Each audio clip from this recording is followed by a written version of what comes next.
1,5 ming dollar psixologga to'lab chiqib, eshitgan narsalarimni sizlarga bepulga bo'lishmoqchiman. Birinchisi, hayotda qancha ekonom qilishingizdan qat'iy nazar, baribir hayotingizni urvini tushiradi va kamroq pul topib turasiz. Ikkinchisi, nima xayol qilsangiz Xudo beradi, qachonki berarmikin degan savol paydo bo'lmasa. Buni Usmon roziyallohu anhu ham tasdiqlaganlar.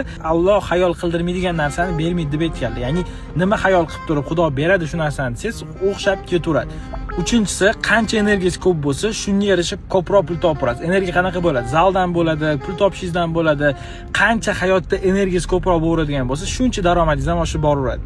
To'rtinchisi, o'zingizni hech qachon boshqalar bilan solishtirishingiz kerak emas. Chunki bu hayotda unikalniy odam sizsiz, sizning planlaringiz o'shancha hech kim siz bilan hech qachon teng bo'lmaydi. Va beshinchi, oxirgisi menga yoqgan tomoni, nimadir sotayotganda sotib yuborsam narxi tushib ketadi, men BUga ham loyiqman, men mana ishlatilganni ham ovuraman demaslik. Ya'ni har doim yaxshiga iloji boricha harakat qilish kerak.